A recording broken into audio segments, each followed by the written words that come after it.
Right, I've got Jaz. Hi, Jaz. Hello. Good job of picking me nose then, wasn't it? I zipped you in, didn't I? Yeah, didn't You did. care. Hey, sorry for You know what? you waiting. I was born ready, and if you stay ready, you ain't got to get ready. So it's all good. Jaz, do you know what? I have admired you from afar for a long time, and I am so glad that you have agreed to talk to us today. Oh, it's an honour. Honestly, it's an honour. Brewed is like my golden fleece. My first one was in Hertfordshire with the beautiful Emma Hale. Then I went to Bangkok to do the next one. So desperate was I to be invited. And now global. I mean, the next Brewed for me has got to be Brewed Moon. Otherwise, I'm not going. Universe, galaxy. Any of those is fine. I'm disappearing. You carry on, Jaz. Thank you very much. Okay, cool. Thank you, Graham. Hey, everybody. Hey, Alex, how you doing? Hey, little gems. Good to see you. How are you feeling this morning? Pop it in the box. Let me know. Are you awake? Are you watching in your pajamas? Because Shirley Drummond, I know you are. I won't out anyone else. I wanted to jump in and really just remind you that your 2020 story, what you're doing now, is the story you will be telling for the rest of your life.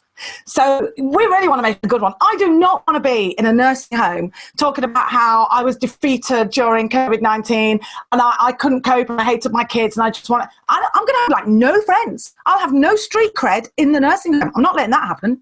So I made the decision quite early on to live my life now, however challenging it gets, to live my life now in a way that the future Jaz 2021, will look back and say, do you know what? That's exactly what I would have done.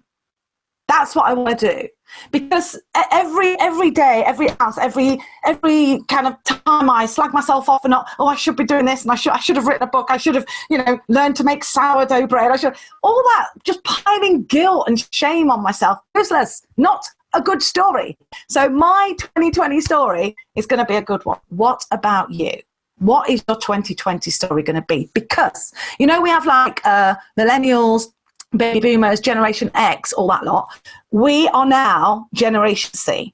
Us, our kids, the year sixers that don't get to transition, the year 11s that lose their last moments and their prom. We're all Generation C. This is a massive change. And Generation C, yeah, sure, it could stand for Generation COVID-19. It could represent Generation Coronavirus, or there are 100 other words that begin with C that you could use for your 2020 story. How about Generation Courage?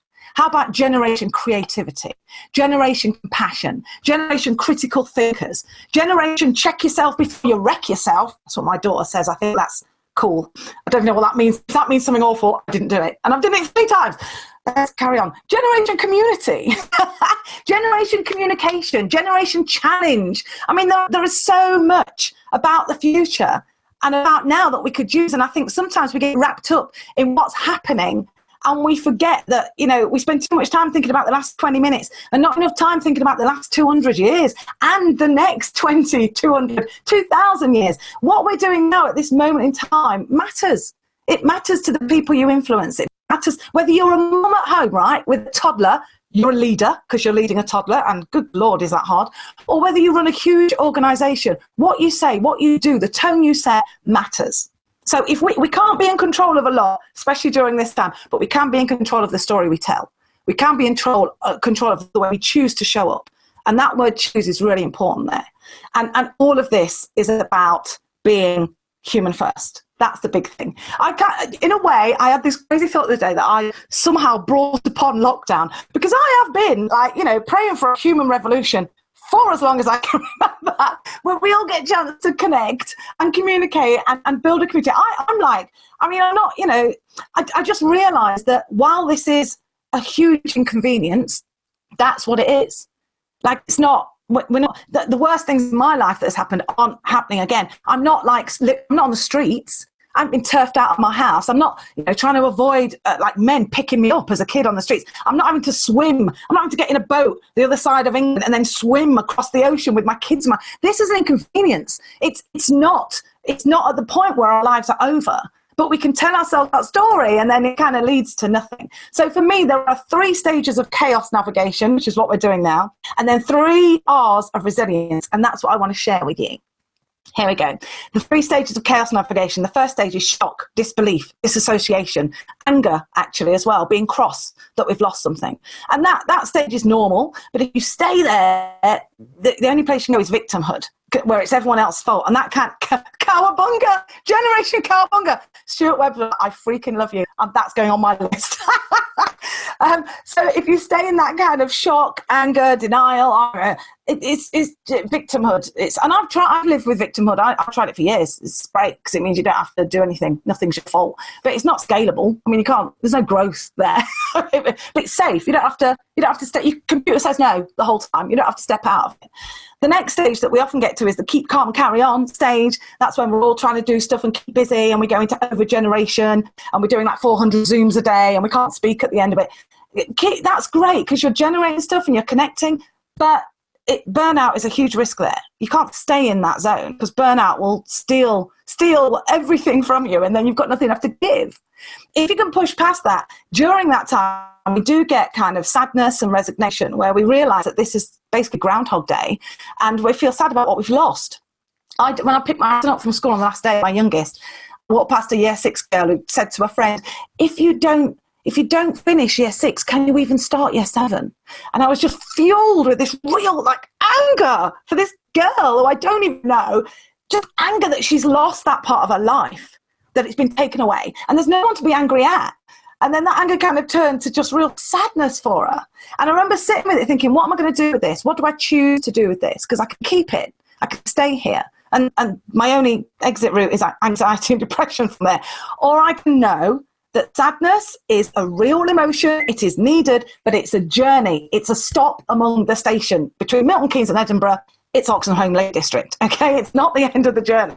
Because when you go past there, you get to a point of acceptance, and this is beautiful. This is the 3rd stage of chaos navigation. Acceptance isn't, oh, well, I've got to do it. If I don't laugh, I'll cry. That's not acceptance.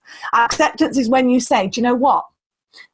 This is what I can't control, right? So I'm not going to spend an ounce of my energy, my precious resource. I'm not going to give any of that to the stuff I can't control. I'm going to focus on what I can control, what I do have, lighting, heating, power, internet, toilet paper, all this stuff I have, my health, my family, all these things. I'm in such an amazing position, and I'm going to focus on that and direct my energy at that. That's acceptance with intention. My word of the year for 2020 was intentional. And I tell you, being intentional rather than being on automatic or being accidental is the reason that I am wearing this Fear Fighter t-shirt. I'm killing it this week, genuinely, because of that decision. That kind of intent, that acceptance with intent, leads you through the golden fleece of the 3 stages of chaos navigation, which is the future. Renewed hope, because people get, and you can tell when you get there, because people say, oh yeah, I can't wait, when we go back to normal. Newsflash, we're not going back to normal. There is no normal. Normal's gone. We're not going back. I sound like Donald Trump. We're not going back anywhere. Anywhere's gone. That's my best Trump impression. That might be a new sideline. Brown Trump with boobs. Oh my gosh, I'll make a fortune. Let's focus on this because that's for later. So when you're thinking about renewed hope, when you're saying back to the future, right, back to normal, that kind of shows me that you're harping after returning to what was. We had normal, now it's gone. Now we've got new normal. This is interesting. And we're going forward to something new and different. And in that forward to something new and different, you get to live a life on your terms. You get to create your future, your classroom, your school, your team, your family, your organization in a way that is in alignment with your why. That's what's happened. That's what a reset, a reframe, a reinvention time is. So what is that going to look like? What do you want that to look like? I'm going to take a minute to read all of your fabulous, because I always like to reply, but everyone's going so fast. This is amazing. It's so much fun. My Thursday feels like my eyes are bleeding every time they're looking at screens. Here's the thing, right? I'm not calling you out, Mr. G, but here's the thing. When we used to say before, oh, I'm so tired, I always used to think, what, is someone holding a gun to your head, keeping you awake? I mean, why aren't you sleeping if you're tired? And now we're like, oh, I'm busier than before. Yeah, because you're in keep busy. I don't want us to choose to be in it. I want us to be able to choose to say, I chose to stay in front, to go on 12 Zooms today. I chose to do 4 Zooms back to back. I chose that. Own it. And I won't choose it again because it was freaking hideous. Or I choose to reserve some of my energy for those closest to me today, which means, yeah, you can't do Zooms, so many. And I just just want us to choose, because if we are accidental during this time and on automatic during this time, the transition to a new normal, to the future new and different, is going to be so hard. And right now, the world needs you on your A game. Your kids need you on your A game. So we either choose to be on our A game or we choose not to. I'll give a damn good reason. It's not like if you're not ready, if you're too tired, if you're not brave enough, it's fine. Just own it. Own that right now I am giving into whatever needs to happen. Because there's no such thing as well-being. Do you remember in the old normal when we used to hug each other and go to Nando's? Do you remember in the old normal we used to talk about well-being like it was an optional extra, well-being? And now it's just being. It's just being. Everyone's got well-being. Everyone's got mental health issues. If you've been locked in a house with your family for 2 months, you are going to come out with issues. I mean, there's no way around it. So rather than thinking about, what am I doing for my well-being, I'm like, being. What am I doing for my being? So here's a tip. One of the things I did, I stopped writing to-do lists ages ago because I realized I am going to die with an unfinished to-do list, right? And I'm not down with that. So I'm not writing to-do lists. I write to-be lists. Who do I want to be? How do I want to feel? How do I want to feel at the end of this meeting, at the end of this brew ed, at the end of this day, at the end of this week, at the end of this meeting, at the end of anything? And I very rarely write, I want to feel bitter, twisted, angry, hateful, tired, because I don't want to feel like that. So I don't plan towards the journey of feeling like that. I plan somewhere else. And this is all about intention and choice. It's all about that. So let me quickly give you the 3 R's of reinvention or resilience, and then we can wrap this up. The first R is responsibility. You choose to take responsibility for what you can control and for only what you can. Did you like that flourish? That was good, quite dramatic. Only what you can control. Stop taking responsibility for stuff that's out of your hands. I'm not going to worry about the weather. I can't do anything about that. And every time I worry about stuff that's pulling me away from my mission, from my vision, from what I want to do, it's like when my kids open the freaking door when I've got the heating on, right? It's like £10 notes flying out the window. And I am not, hot dog, no way. Which is, of course, what I say to them when I scream at them to shut the door. So responsibility for what you can control, not for what you can't. Okay, that's the first thing. The second R, reach out. It is not cool to struggle. It is not cool to say, I've got to do all of this and I've got to. No one is impressed by you trying to do everything yourself. And it's a really bad model for the people you influence and lead. Like, it's really bad. So what do you want to create? What do you want to do? Reaching out for help, knowing when to say, do you know what? I'd like to make a request. I'm struggling with this and I'd like to make a request. It brings so much agency to people because people love to help. People genuinely love to help, so give them a chance. That also, reach out means go beyond your kind of what you believe is true. Here's your garden of possibility here, my perception of what is possible. Well, there's a whole world outside of that. So reach out beyond those walls of what you believe is possible. So John Rosen used to say, when people say, I've done everything I can, I've done everything I can, he would say, no, you've done everything you can think of. So use some other brains, enlist other brains. And the third R, my favorite one, is reframe. This is where you get to choose it's the time between you falling on the floor and being overwhelmed and getting back up again. Now, that used to be years for me, and it got it down to months, got it down to weeks, got it down to days, got it down to hours. I can do it in minutes, and I'm going for seconds. The time between when I realise I am, next to useless at some things, and then when I'm tired and hungry and vulnerable, I'm not resourceful. And the time between, I'm back up again, refreshed and reframed. And what I try and do is I want to live an FFS life. Because I was in a meeting once with someone who used sign language, and somebody was waffling on about something, and she literally went, which is sign language for FFS, which I choose to believe is an acronym for Fulfillment Flavoured Success. Because with this kind of trying to do stuff and going forward and tick listing and getting all the stuff ticking off the box, we're talking about success, but that's not fueled by fulfillment. It's fueled by a need to get things done because we feel like if we don't get it done, we're not good enough. What's the point in that? I don't want that for my kids. I don't want that life. I don't want my kids, the homeschooling that we're doing. I don't want them working away because success is actually ticking it off at the end. I want fulfillment to be centered, flavored. I want every success to be flavored by fulfillment. So if it isn't, that's what I want to look at changing. Does that make sense? FFS might sound for something else. I don't know because I don't use those words. Anyway, I have a prize. I have a present. When I used to talk, I used to leave the house. I used to give out badges at talks. Let me zoom in. And because I can't give out badges anymore. These are all the badges I used to give out, and people used to try and collect them and go to all my talks. I've got an entire set of badges, and I'm going to give them to someone in the box who says something, who says something about tension, who says, I am going to do this. What are you going to do? What are you going to change? What's going to be different after what you've heard today from all these amazing speakers? What are you going to do? Because if you sit on your backside, right, in those Harry Potter pajamas, yes, I can see you. Yes, I can. If you stay there and go, this is all very inspirational, but then take no action, you might as well have don't have a metaphor. So don't be like that. Take action. So what are you going to do? I'm looking for it. Everyone's loving FFS. That's good. So I'm going to pick a name out of this. And the last thing I want to give you is Shirley's going to dance more. I'm going to make out with my husband more. That's what I'm going to do. That's always my go-to resolution. It's so good. So last thing, I am doing a course at the minute called Human First. And it's for people who want to do the reframe, who want to live life on their terms, and who are leading others, influencing others. Now, today and tomorrow, if you sign up to that course, do not share this. This is only for Brewhead people.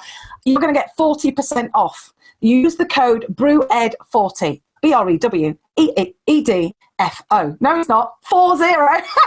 Brewhead 40, the number 40. Brewhead 40. If you use that code, you'll get 40% off. The link for it is just jazampaw-farr.com/humanfirst. It's on my Twitter profile. You can go there and get it. It lasts a couple of days. I'd love to welcome you. And I just want to leave you with the truth about you. The truth about you. Which is every time the word should comes up for you, every time you say, I should do this, you are limiting the unique gift that only you can bring to the world. Don't do that. We need you to be at your best. We don't need to be some iPhone human. You're all right for 3 years, then your battery dies and we chuck you away. So think long-term, sustainable, and remember, the gift you bring can't be given by anyone else. So stop fanning around and sort yourself out. Thank you so much for listening. I genuinely have so much respect and love for the people who are following me and been before me and you. Stay in touch. I'm all over social media, and have a killer Saturday. But don't kill anyone. That was a bad word. Have a wonderful Saturday. Jaz, did you actually just say then stop fanning around? I did, but I was going to say grow a vagina, and that would have been worse. So I think I pulled it back. I think I did. Oh my gosh. I can't be live. I've got no filters. Well, do you know what? I love that. And I've just laughed and I've nodded, and that was just amazing. Thank you so much for being with us today. And okay. I got one question. I mean, there's loads of people who are loving you at the moment, Jaz. What have you had this morning? Just asking. Did you have a breakfast? People say this all the time. I'm genuinely happy to be alive. I mean, I'm genuinely happy to be alive because I know what I've been in situations where I've been on my own, been on the streets, had no food, almost died, been in danger, been in film. I've lived that, and I am genuinely focused on what I've achieved and what I've done. I've actually got a t-shirt coming, a new t-shirt coming, because people say, well, you're an inspiration, you're awesome. And I say, do you know what? I'm awesome by choice, not by accident. I've done the freaking work.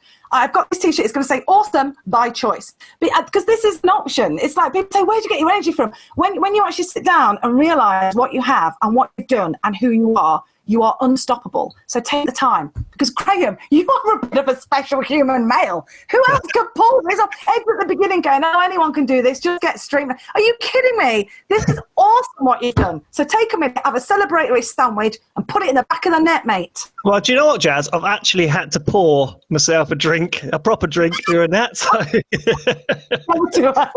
we started already. Thank you very much. Thank you so much, Jaz. You are amazing. And those badges... Yes, who's getting them? Let me have a look at a name. I'll say it now, so we've got it on there. I'm going to send them to... where are they? Armitage Evans. Armitage Evans, you're a winner, baby. DM me your address on Twitter. They'll be in the post on Monday. Oh, amazing. Have you got any other sets, I have, but you have to do special things for that. So I'll keep you posted on Twitter, Grim, and we'll see how you do. Thanks again, Jaz. Legend. Thank you so much. Take care. Enjoy the rest of your day. Thank you.